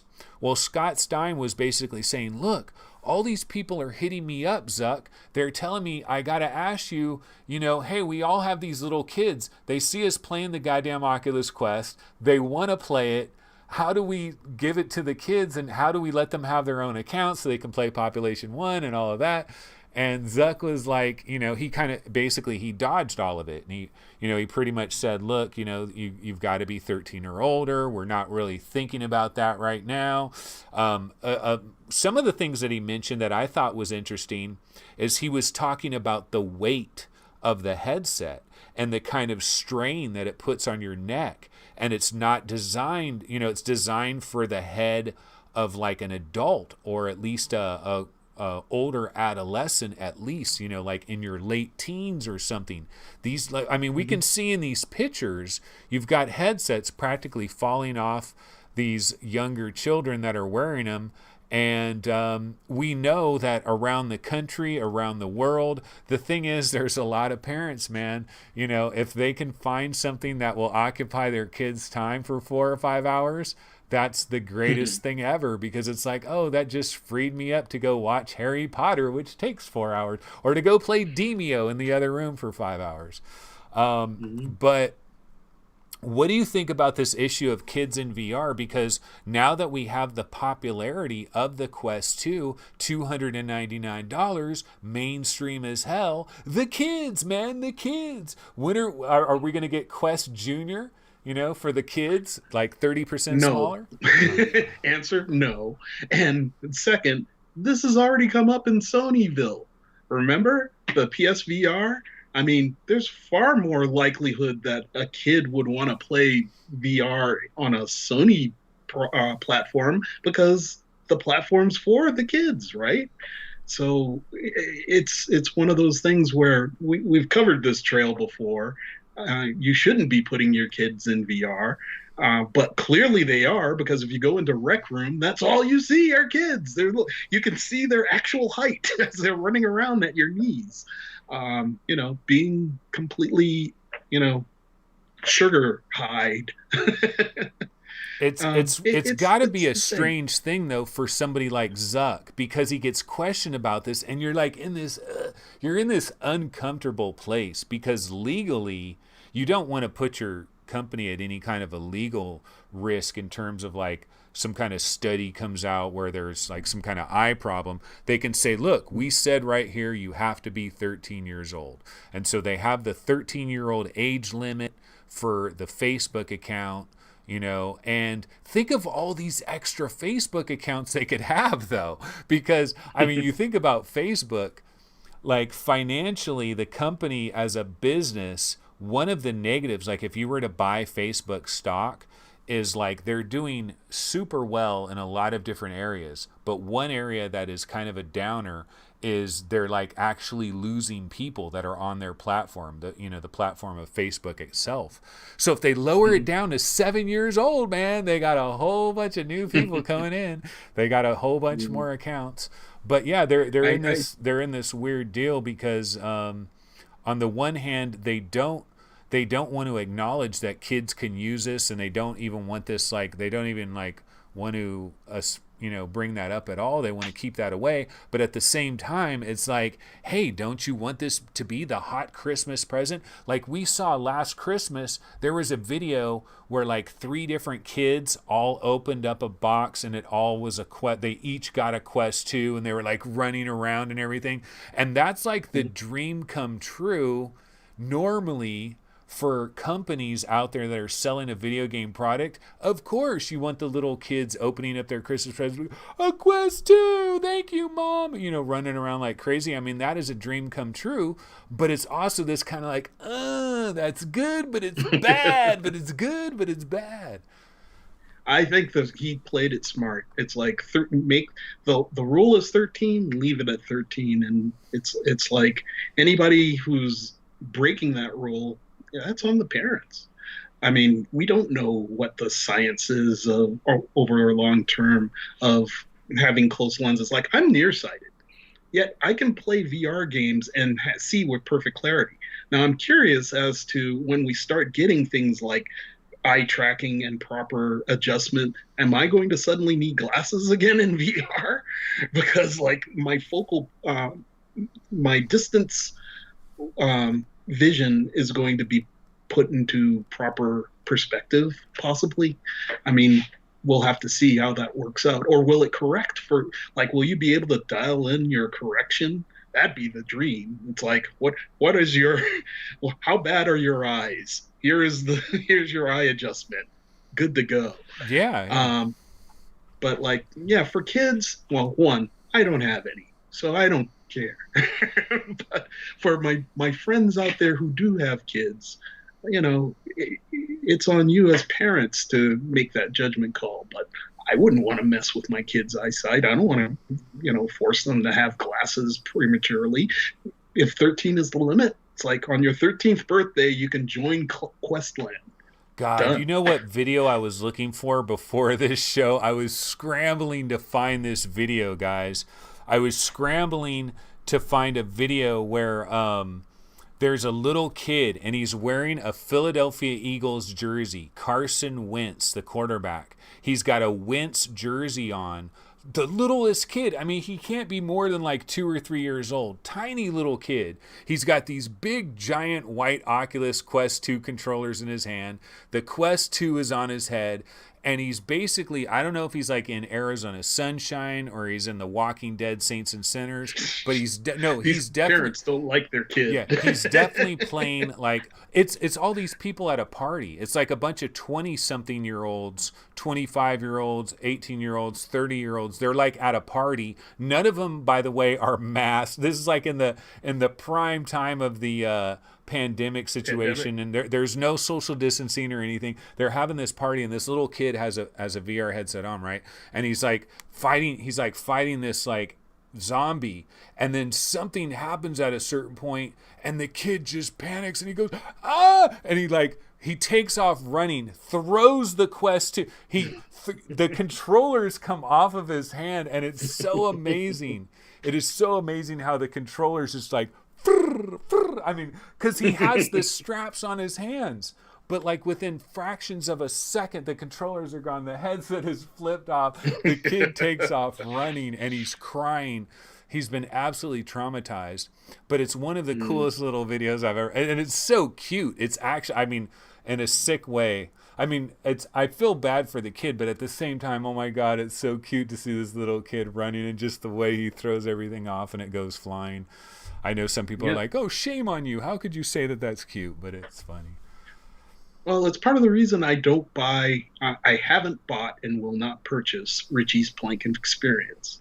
It's like Richie's Plank Experience is designed to break your TV, to have somebody break your TV, break your headset, break everything, because people are going to take a dive. It's like, put a wood plank in your room and get the virtualness of the experience is top notch, but it's to the degree that I don't want to like jeopardize my equipment or jeopardize my friend's health.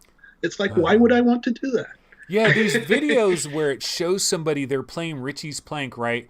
And it's like they deliberately jump at a certain point. Like what the hell are you doing? Like these people are playing, and then they literally leap and jump. Like how do you have a headset on your head, and a couple of seconds later you literally just try to dive, and like you really think you're in VR? You really think you're that immersed? And they just like jump. It's the craziest thing. But you know what I want to see, man? I want to see Richie's Plank Experience when we have full body tracking, and like you look down and you can be barefoot. Okay, you could be barefoot, and it would show you, it would have like this green screening capability. So whatever shirt you happen to be wearing, whatever pants, your feet, if you're a woman, you've got colored toenails or whatever, it shows the color. Like you're seeing your real feet. So it's taking your image, it's putting you in VR. Now you're playing Richie's Plank Experience, and you feel your feet. You're actually got a wood plank, and you're walking with your real bare feet on a wood plank. That would be seriously intense. That would, like, that illusion. Now, if somebody's jumping into a freaking 80-inch TV, okay, now I understand it at this point. But, like, these people that are doing it anyway, I don't know. Well, sometimes they do things like, I've played Richie's Plank Experience, and I've seen some of the gags they have. And if you're an arachnophobe, spiders come from under the plank onto it, and I know my sister would like completely lose her stuff over that. Like, I'm an arachnophobe, but she's 10 times worse. And it's like I had difficulty playing Carnage Chronicles. Did you ever play Rush of Blood? Rush of Blood on PlayStation VR? Bit. When you're on that little roller coaster and you get to the spider level, oh my God. I don't think I made it to the spider level. Oh my God, the spider level. Straight up the spider level. So check this out. One of the developers from Deficit is it Deficit Games, I believe. Deficit Games, the developer of VR Skater, is in chat, and I did mention it was in the title. So let's go ahead and bounce over here to this window here, and I will throw on the trailer for VR Skater real quick because I have played this. This is the other thing that I've played recently. The two games that I've played, I've mostly played Wraith, but yeah, Deficit Games is a developer, and this is VR Skater. And I've covered this game for a long time on VR Game Rankings. We've had this game ranked as one of our most wanted VR games, and with good reason, because everybody remembers Skate by Electronic Arts on the Xbox 360. That shit was badass, and we'd want to have like a Tony Hawk game or a Skater kind of a game in VR. How would that work? You know, it sounds awesome. Now, I got to admit that I've tried this game out. I got a key, actually, from the developer. Thanks very much, Deficit Games. Really appreciate it. Got a key and tried this out. But I don't have a tremendous number of good things to say about this game because you know what? Here, and the developer is in chat. And so, but that's okay. I'm honest, straight up. This is the way I am. I am not a candy coating type person. All right. This is not the channel. This is why we love you, Anthony. I am straight up and real. I will tell you what is wrong with your game. Although I haven't played this game enough to know truly what's wrong with it. But what I will say is the onboarding process. And this is not limited to Deficit Games. This is so many VR games in so many places. Okay, it's learning how to do the various moves. And when you don't understand how to do the various move, what do? You're stuck. So in this game, VR Skater, when you first start out, they have you like, okay, here's how you just do a basic thing to get you move your arms so that you can create some speed. You got to figure out, are you standing goofy style? Are you standing regular style? I'm actually goofy. I do the goofy style. So I'm doing my goofy style. I'm moving my arm like this. I'm gaining speed. How you control, how you lean to this side, lean to that side. You learn how to do a basic ollie. Some of the basic little tricks that you do. And all of that was fine. All of that was working fine. I was learning all these different things, and I was like, okay, this looks good. I like the visuals, the look of it. It kind of has a little bit of that Tony Hawk look, like just the that inside of the warehouse and stuff. And then this outdoor look reminds me of Skate from that indoor warehouse thing really reminds me of Tony Hawk in certain ways. And so it's got this look, everything's coming together.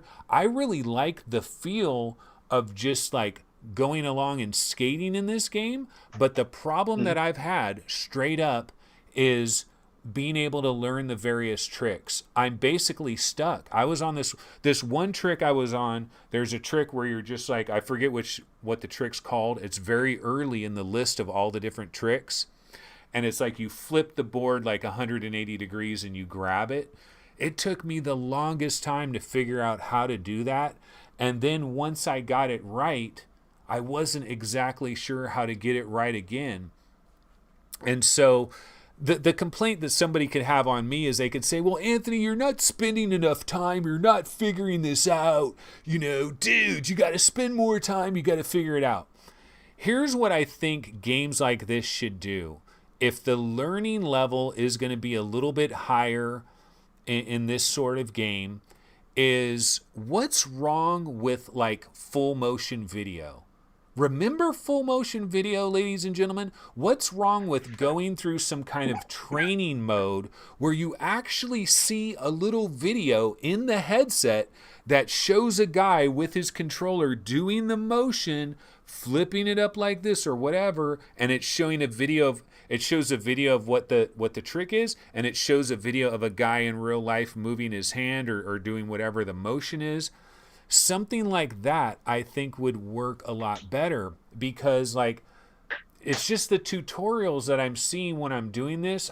Or maybe I'm just a retard. Maybe I'm well, that's a bad word. I shouldn't say that. What should I say? Maybe I'm just a dumbass. Maybe I'm just a dipshit or something.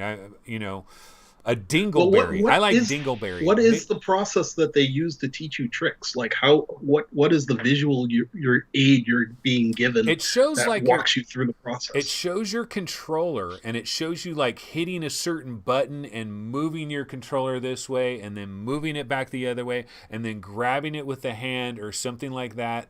And I went through the first couple of tricks and I'm like, yeah, I got it. This works. This is great. But I'm at a point now where I'm stuck. And so I can't get beyond this trick. And so And does the game lock you out? Like you can't progress once you're stuck in this trick, or can you move on to the next trick? I think you can skip it. You probably can skip it and move on to the next trick. But I feel like I'm so early in the list of tricks that it's like, can I really miss something that early? Is it good? So I don't know. I've got to spend more time in this. Honestly, I've only been in it a couple of different times. But see, this is an example of what can happen to a really good game where somebody can try it, and if the onboarding process isn't like to their liking, like if I'm just a regular person, I could be like, oh, I'm gonna refund this game, I'm gonna get my money back. I haven't been in it 2 hours. I don't really understand how to do this trick. I'm just thinking, like, VR developers, have you ever been frustrated, Chris, in a game where you're playing a VR game and you're trying to understand how you play it? You don't really understand exactly how you play it. And sometimes it's the onboarding process is like, it'll be explaining you something, but if your head's over here looking at something over here and it's explaining it to you over there, you might not see it at that exact moment. And then you get frustrated. And for me, I'll tell you what, when I have my headset on, I do not want to take my headset off and go to a computer and look up I'm not doing that. You've lost me at that point. I'm not going to go back. So I want to learn in the headset. So I've seen there have been a few VR games that will actually have a full motion video clip, like a little video clip that basically shows somebody in real life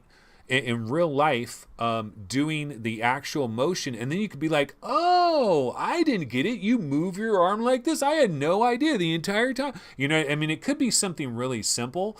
And it's like sometimes people just don't pick up on the right things. And I feel like my frustration level in a VR game during the onboarding process, if for whatever reason it doesn't work right, and it might be my fault for just being a dingleberry. Like it might be 100% my fault. There could be 100 people that play this game. They get through the entire tutorial perfectly fine, and I'm the one guy out of the 100 that is stuck on the 5th trick and can never get past the 5th trick. But what about you, Chris? Do you find yourself in VR games? Let me take it back further than VR. Remember Driver for the PS1? Yeah. Remember Driver? Do you remember the onboarding they had for that, which was like you're in a parking garage and you're trying to do tricks in the parking garage, and you cannot play the game until you do the 180 and the 360 and all these car tricks. And it was insanely hard. So hard, in fact, that people came up with mods like memory card saves that you could download in order to bypass, because the game was nowhere near that difficult and you didn't need all those tricks to play it. But you were completely iced out of playing the game until you finish the tutorial. That is a problem that has been with us in gaming forever. Taking it back to Demeo, I watched Voodoo DE's first play of the game, and he was going through the tutorials, and at one point they teleport you next to the table but looking off from it, and what they want you to do is rotate so that you can see the table, and the illustration comes up and it says rotate your controllers clockwise. I had the same problem Voodoo had. It was like, okay, clockwise, or maybe this way, clockwise. And then I was like, clockwise. What they wanted you to do was this. but Yeah, like yeah. without a visual guide It, and like looking oh at, my I mean, the God. graphic, if you looked at it, it kind of shows this, And but doesn't you can't get it in your head. But what you're talking about right now, not only does that happen in like certain little segments of games, like just trying to get into the game, but you can actually be in the game and you're like solving some kind of puzzle or something, and it's something like that.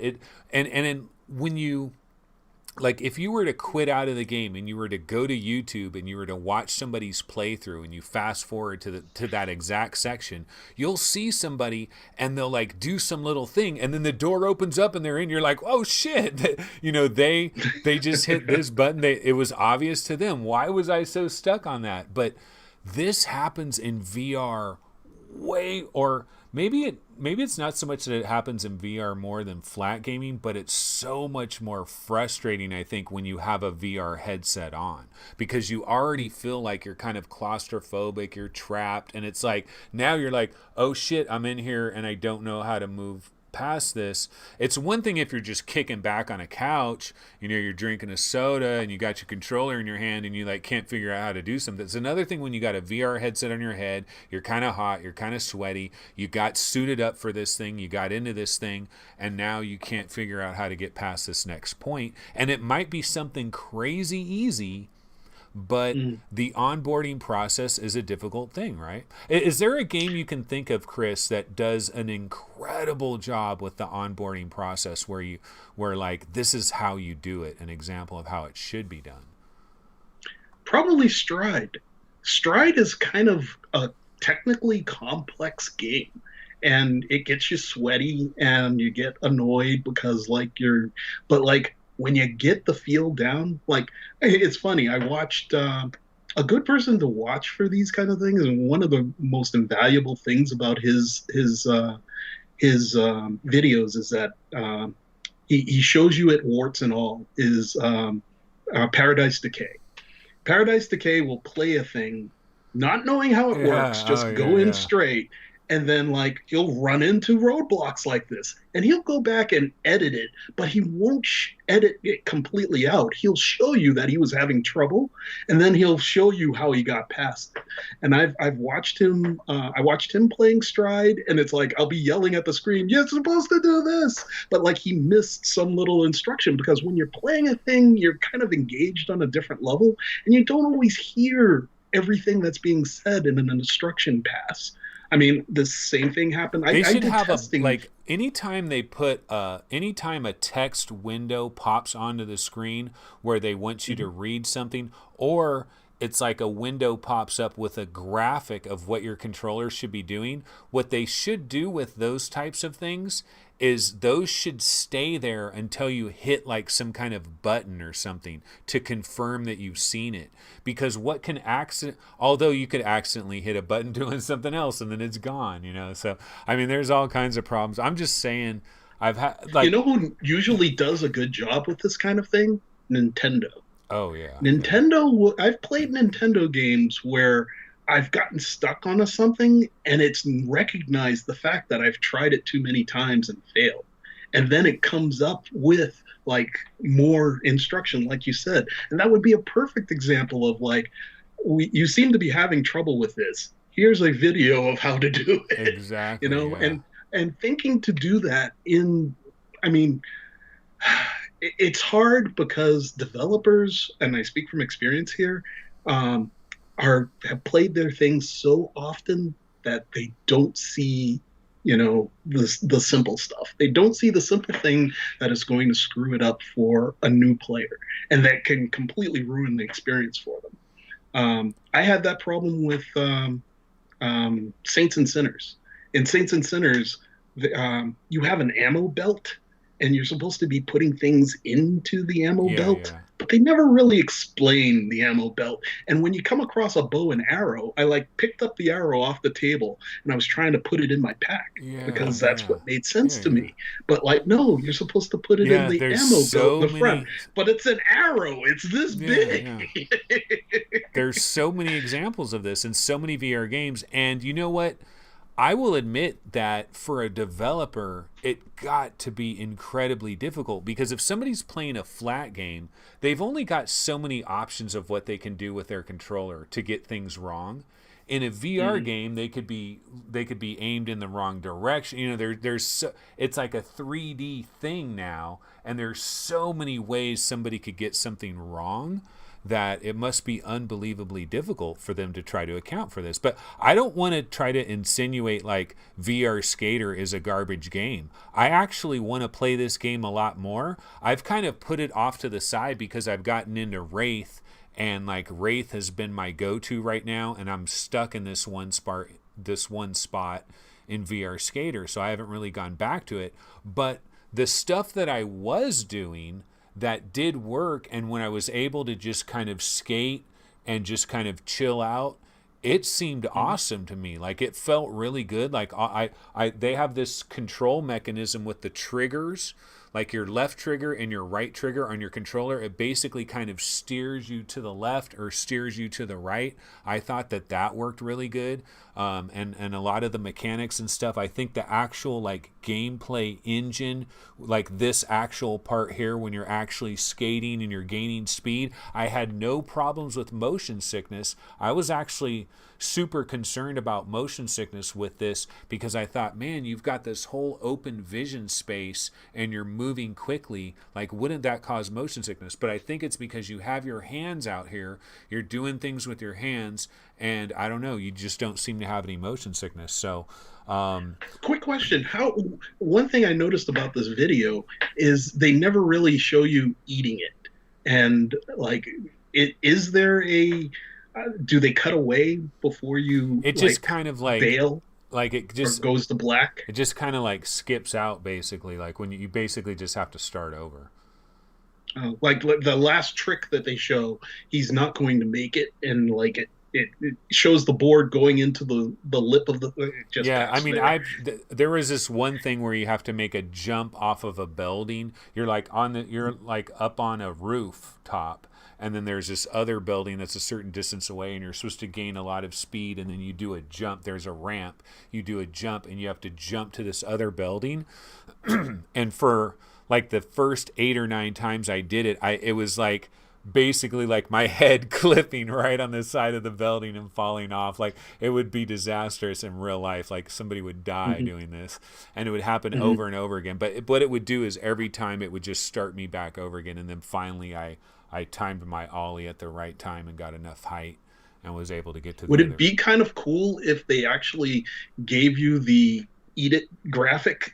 Like the camera actually went down to the ground level? Well, maybe that's where you would get the motion sickness at that point. I don't know. That'd be the extreme mode. I'd want to play in that mode.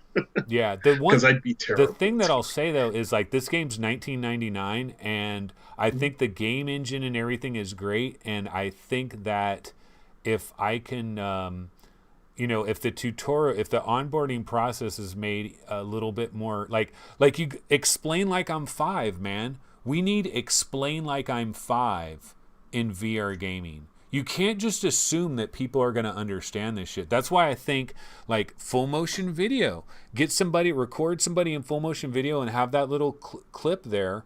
And so if somebody doesn't understand the trick, that little full motion video is playing there. I mean, there is a little video that shows what your controller is doing, but apparently that must not be good enough, because I still cannot nail some of these. Again, though, it could be dingleberry status. So I don't know. I don't know how many. You have an audience, Anthony. Why don't you record yourself, split screen, what you're actually doing versus what's being shown on the display, and just put up the video? And I'm sure in the comments, people will immediately. Oh yeah, they'll be like, "You're a dumbass. You're supposed to do this." Yeah, but you'll get the answer to your question, and you'll be giving some exposure to the game. Yeah, but what about all the people out there that don't have a VR channel that is so incredibly successful? Yeah, so. Well, it looks neat. This is one that I'd be going over to Viport Infinity and seeing whether or not it's available there. Yeah, I'm not sure. It's cool. And Yeah, I don't know if there's a demo of it either. That's another thing where like a game like this, if it had a really short demo, like just like the first 3 or 4 tricks in a demo, I think it would do a Hmm. lot for potentially for the sales. I think Demeo, or how do you pronounce it? Is it Demeo? Demeo? I think it's Demeo. Demeo. Um, if they could, do you think they could make a demo for that game that would be like a 35-minute demo that would just give you enough of a little taste of somehow to kind of give you Oh a yeah, feel? they could just put the tutorial out. Yeah. The tutorial walks you through, like it has this. It's interesting. They have this goth chick demo person who disappears and only her glasses remain, and like that's the. There's a couple of weird things about the game. That would be a perfect demo. Just give you the demo portion um, as a tutorial, and I think people would be very pleased with that and probably check out further. But like one of the things they have is there's progression in the game that unlock things like skins for your characters, bases for your characters, but you also get like updates for your avatar. And like I just like hit equip all on everything as I got it, but wasn't aware that like my presentation in the game had changed. And people are like, people I was playing with, like, how do I get that? And I'm like, what do you mean? Oh, Because there's no mirror. I yeah. can't see what I look like. I see what they look like, and they all have the basic like spectacles and gloves.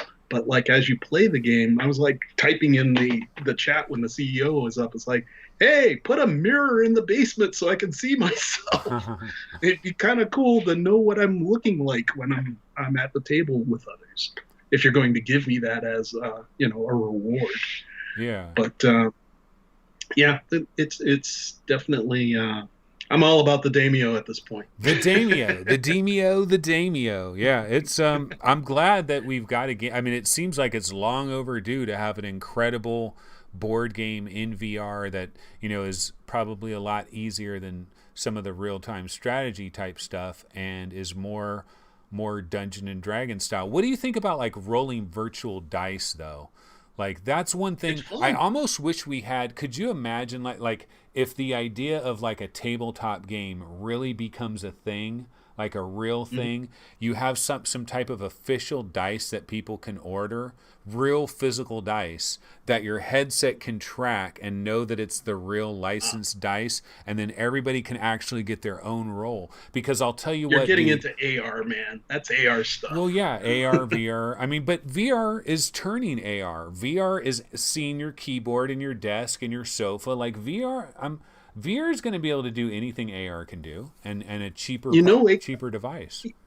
you know, they do have a physical components of the game that they're sending out to people. Like um, Paradise Decay showed off what he got sent, and it's got the miniatures. It's got a set of dice, which hilariously are not the die that you get in the game. They're the D&D dice. They're all the polyhedral set, but it comes with little miniatures of the bad guys and the heroes and some cards.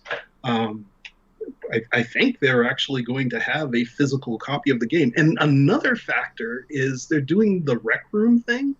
This game is coming out flat and will be cross play. Oh yeah. It's coming out. It's cross buy. It's cross play. Um, it's coming out later, and I'm curious about this. Why is the Oculus Store version not released at the same time? Like for some reason they delayed the Oculus Store release, but it's out on Steam. How different could these But two versions be? It's on Quest right now, It's on Quest, but and not when the it Rift comes out store, for not the Rift store. Rift, yeah, but it's coming to the Rift Store, and it's cross buy. Yeah, but they're closing the Rift store down next Tuesday. You didn't hear? No, No, they're I'm just not. kidding. you dude. When I found out Lone Echo 2 was actually for the PC, all I thought of was you. I was like, what about that Questicle? Ah! Yeah, that's funny. Yeah, It's like, Zuck doesn't no, seem they're like he's still ready to doing end the PC quite yet. He it. seems like You think they should? seems like he's gonna let it live a little bit longer. But So yeah, you are the one we should watch out for. You keep whispering the sweet nothings in his ear. Kill it now. Yeah, I mean, I thought the Quest store, I thought the Rift store was like not long for this world, but yeah, it seems like it's going to survive. I mean, the thing about the Rift store, because of AirLink, like as long as AirLink is going to be something that you advertise and hype up, you're going to have a Rift store. So if they want it, so if there's a Quest 3, I mean, of course there's going to be a Quest 3. When there's a Quest 3, if they're going to be hyping up the fact that you can use AirLink, then obviously they're going to have a Rift store. They're, because you don't kill a Rift store, because then there's no reason to have AirLink. So as long as they want to have AirLink be a big feature of their little standalone, then they're going to want to have a Rift store and not necessarily... Because I thought, at a certain point, why not get rid of the Rift store so you just don't have any of the headache of people with PCs and configurations and all that. You're a video game company now, and you have a little console, and you just don't worry about PC at all. But you don't make any of the PC games that people want to play. I mean, people want Microsoft's Flight Simulator in VR, and you don't make that product. People want Half-Life 2 in VR. But do you need Microsoft Flight Simulator on the Nintendo Switch? No, there's different strokes for different folks. Right, I get it, but I think the reason Nintendo shied away from all of this is exactly that kid thing that you brought up earlier. Too much of their bread and butter is that that's true. 7 to 13-year-old crowd. So I think that's the reason they shy away. Microsoft, not a clue what's going on there. They send mixed messages and have the whole time. So I'm done with that console until they finally embrace the VR universe. And Microsoft, this is my point exactly. The Oculus shutting down the Rift store, Microsoft has never, the Xbox team has never done VR. And I think the biggest reason for this is the headaches. It's the headaches that we don't hear about. I'm sure there's Sony people and there's Oculus people that could tell us all about the headaches they deal with, especially more the Oculus people, because you got different motherboards, Ryzen's, Intel chips, all the, anytime you have different configurations, people are like, oh, the Oculus it isn't working. It's not. When you have a Quest and it's just a contained platform, everybody has the same thing. Everybody has the headaches are so much less. And I believe one of the reasons Xbox has not... everybody's like, oh, they've got all these Windows mixed reality headsets. All they have to do is flip a switch. All those headsets will work. Why wouldn't Microsoft do it? It doesn't make any sense at all. They're not doing it because they don't want to deal with the drama, man. They don't want to deal with all the people that are like, my motherboard, the USB ports of my motherboard are having a conflict, and I don't understand. This HP Reverb G2 headset is not communicating. I just bought Halo VR. This is bullshit. I want a refund, man. They don't have to deal with any of those calls. And they don't want those calls because they don't see the benefit of having VR outweigh all the drama of dealing with all these different configurations and the support drama that goes. They don't want none of that. Until VR is a runaway smash hit where they're guaranteed to make a killing off of it, then they'll be like, okay, now we'll deal with all these freaking headaches, but we're not going to deal with it. The payoff isn't big enough. It's so strange to me, though, because they had all the hardware necessary to make it happen. They could have put your body in VR. They had the tracking tool. The Kinect, while not perfect, was certainly closer than any other body tracking solution that we've gotten in VR currently. Unless you're going to spend $250 per for each of those Vive pucks that you put on your feet and your waist. So you need 3 of them on top of the controllers. Good gravy. Kinect was already there. That's true. Yeah, never thought about that. But yeah, you know what, Chris? I got to get out of here because I actually have an appointment with somebody that I'm 11 minutes late on already. So we're Not gonna a have problem, to. sir, but this has been a blast. Yeah, it was cool to Thank you do for this. having me on. Definitely glad to have you back on and get your thoughts on Demeo, whatever we call it, and all the other little things that we talked about today in VR. I thought it was a great discussion, and thanks so much, man. And, glad to be back. VR365. I did not turn off my Patreon this month, so I got to bang out a couple of these videos because I charge peeps. I've had my Patreon turned off for like 2 or 3 months already, but totally forgot. Like, you have to keep turning it off. You can't just you have to go back in there and remember to do it again the next month. But yeah, so I'll probably be banging a few more videos out this month. I actually recorded some gameplay footage of me playing Wraith the Oblivion. I got to get it off of my Quest. I got to edit it and then try to get it on the channel, but hopefully I'll be able to do that.